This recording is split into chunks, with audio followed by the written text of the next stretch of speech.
हमारे साथ मौजूद हैं अयोध्या विधानसभा क्षेत्र के पूर्व विधायक व पूर्व मंत्री तेज नारायण पांडे उर्फ पवन पांडे। इनकी पार्टी के नेता राष्ट्रीय अध्यक्ष अखिलेश यादव ने राम मंदिर चढ़ावा लूट कांड पर सबसे पहले आवाज़ उठाई तो उन्हीं के परिवार को निशाना बना दिया गया अंधभक्तों के द्वारा और भारतीय जनता पार्टी के IT सेल के द्वारा। विभिन्न जो खबरें आ रही हैं, किसने क्या लूटा, कौन कौन लोग शामिल थे, ये सारे सवाल एक तरफ हैं, SIT एक तरफ है, सारी चीज़ें एक तरफ हैं। हमारा सवाल ये है पवन जी कि जिस तरह से तमाम मुद्दे इस देश में हुए, कभी पहलगाम हुआ, कभी महंगाई हुई, कभी गैस सिलेंडर का हुआ, कभी किसान आंदोलन हुआ, सारी चीज़ों पर एक तरफ से कहीं ना कहीं एक दूसरा वितंडावाद खड़ा कर दिया जाता है और मुद्दे दब जाते हैं। जैसे इस राम मंदिर प्रकरण में जो हिंदुओं की आस्था का सवाल था, इन्होंने पहली कोशिश की कि अखिलेश यादव के परिवार को निशाना बना करके दिशा दूसरी तरफ मोड़ने की। क्या आपको लगता है कि इस आंदोलन को दूसरी दिशा देने के लिए भारतीय जनता पार्टी क्या कर सकती है और कहां तक जा सकती है? एक लाइन है कि ओढ़ अपने तन पर राम नामी चद्दर, वह गुनाहों का गुनाहगार होता है। ये भारतीय जनता पार्टी के लोग जब मंच पर रहते हैं दूसरी बात करते हैं और इनकी ज़मीनी हकीकत दूसरी होती है।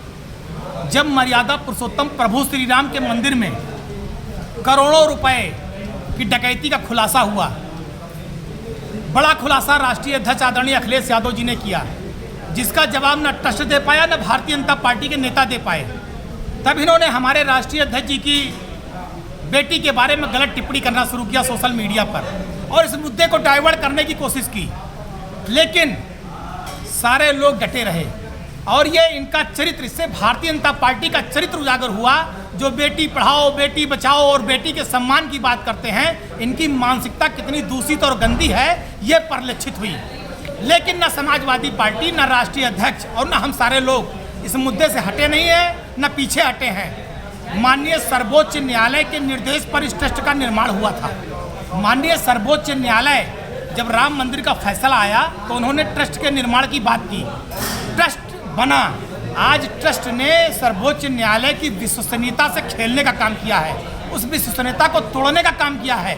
140 करोड़ भारतीयों की विश्वसनीयता से खेला है। इसलिए हमारी ये मांग है कि सर्वोच्च न्यायालय इस ट्रस्ट को भंग करे और सर्वोच्च न्यायालय की निगरानी में ये जो डकैती हुई है इसकी जांच होनी चाहिए, कड़ी कार्रवाई होनी चाहिए और जब तक पूरा परिणाम सामने ना आ जाए जांच का, तब तक ये जितने अपराधी ट्रस्टी हैं, लुटेरे ट्रस्टी हैं, डकैत ट्रस्टी हैं, इन्हें मंदिर में इनका प्रवेश वर्जित कर देना चाहिए। जिस सर्वोच्च न्यायालय ने ये राम मंदिर विवादित फैसले में दिया था, बाबरी मस्जिद राम मंदिर के फैसले को, तब से लेकर के सरयू में बहुत सा पानी बह चुका है और जो फैसला आया था वो अभी जो है भावनाओं के आधार पर आया था, संविधान कानून की दृष्टि से अंदर नहीं आया था, मामले का निपटारा करने के लिए आया था। आज की सर्वोच्च न्यायालय जो है वो भारतीय जनता पार्टी के मंत्रियों के साथ लंदन में बैडमिंटन खेल रही है। आप कैसे उम्मीद कर सकते हैं कि जो है वो सर्वोच्च न्यायालय जो है सरकार के पक्ष में फैसला खिलाफ? हम किससे मांग करें? जब आप बताइए, जब CBI ED सरकार के इशारे पर ताता थैया कर रही है, अब उसके बाद माननीय सर्वोच्च न्यायालय ही बसता। अगर सर्वोच्च न्यायालय से नहीं कहेंगे तो हमारे पास कौन सी अदालत है? सबसे बड़ी जन अदालत है। तो जन अदालत में तो चल ही रहा है। आप देखिए कितनी गालियां खा रहे हैं ट्रस्टी लोग। जनता की तो आवाज़ है, इन ट्रस्टियों को बर्खास्त कर देना चाहिए। आज जनता तो लगातार ये मांग कर रही है कि इन डकैतों को हटा देना चाहिए। आज जनता को 140 करोड़ भारतीयों के विश्वास को ठगने का काम किया और आप देखिएगा आने वाले समय में यही जनता इन डकैतों को हटाने का काम करेगी और जो इनको संरक्षण दे रही सरकार उसको भी हटाने का काम यही हमारी देवतुल्य जनता करेगी। यही, इससे बड़ा न्यायालय कोई नहीं है। लेकिन जनता को समय चाहिए, जब जनता का समय आएगा तो जनता इन डकैतों को, इनको संरक्षण देने वालों को पूर्ण रूप से हटाने का काम करेगी। तीसरा और अंतिम सवाल, ट्रस्ट का सारा अधिकार अध्यक्ष में निहित है और अध्यक्ष उसके इसी अयोध्या के महंत नृत्य गोपाल दास हैं जो कि अस्वस्थ भी चल रहे हैं। एक मिनट मेरे सवाल हो जाने दीजिए।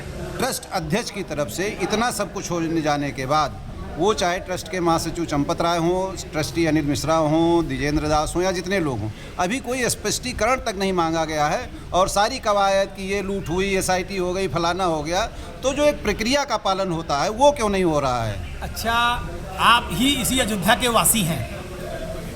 ट्रस्ट में चंपत राय के अलावा किसी की चलती है? जो ट्रस्ट के अध्यक्ष हैं परम पूज्य महंत नृत्य गोपाल दास जी, कभी जाकर मिलिए, कितने दुखी और व्यथित हैं। कोई पूछता है उनको? कितने दुखी हैं वो। उनके उत्तराधिकारी कमल नयन दास ने कहा सब चोर हैं। ट्रस्ट में जितने बैठे हैं ये जो हैं चंपादास एंड एसोसिएट को उन्होंने चोर कहा। माननीय विनय कटियार जो पूर्व सांसद इसी अयोध्या के हैं उन्होंने चोर कहा इन लोगों को। तो आप बताइए जो भाजपा के सर्वोच्च नेता वो इनको चोर कह रहे हैं। जो हमारे ट्रस्ट के माननीय अध्यक्ष हैं पूज्य नृत्य गोपाल दास जी, उनके उत्तराधिकारी चोर कह रहे हैं इनको।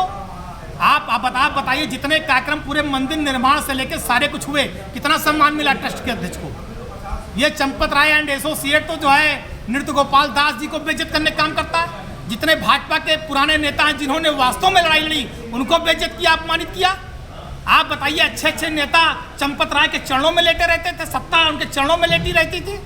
तो क्या कौन बताइए इतना जगह रुपया बरामद हुआ, आभूषण बरामद हुआ, सारी मीडिया दिखा रही। महिपाल सिंह ने खुला आरोप लगाया। एक सवाल और, महिपाल सिंह ने खुला आरोप लगाया। ये सब चल चुका है। एक सवाल और सुप्रीम कोर्ट के ही निर्देश पे इस ट्रस्ट का गठन हुआ है और जितने मेंबर्स और जो उसमें बने हुए हैं, इस ट्रस्ट की बैठक में राष्ट्रीय स्वयंसेवक संघ के जो है प्रचारक किस हैसियत शामिल होते हैं और उसको आप किस दृष्टि से देखते हैं? बहुत गलत है, बहुत दुर्भाग्यपूर्ण है। मैं तो ये कहना चाहता हूँ कि सर्वोच्च न्यायालय के आदेश पर एक ट्रस्ट बना, ये लगातार सर्वोच्च न्यायालय के विश्वास खो रहा है, उनकी भावनाओं पर खरा नहीं उतर रहा है। ट्रस्ट को सर्वोच्च न्यायालय को संज्ञान लेके भंग कर देना चाहिए। 140 करोड़ भारतीयों की जन भावनाओं का सम्मान करते हुए इस ट्रस्ट को भंग कर देना चाहिए और माननीय सर्वोच्च न्यायालय को जांच करनी चाहिए, जिससे 140 करोड़ भारतीयों का विश्वास बना रह सके, प्रभु श्री राम की मर्यादा बनी रह सके, प्रभु श्री राम के मंदिर का विश्वास बना रह सके। क्या आपको नहीं लगता है कि ये ट्रस्ट जो है संघ के अधीन काम करता है? बिल्कुल करता है, तभी तो मैं कह रहा हूं कि मर्यादा पुरुषोत्तम प्रभु श्री राम का विश्वास बना रहे, 140 करोड़ भारतीयों की आस्था बची रहे, इसलिए इस ट्रस्ट को भंग कर देना चाहिए। ओके।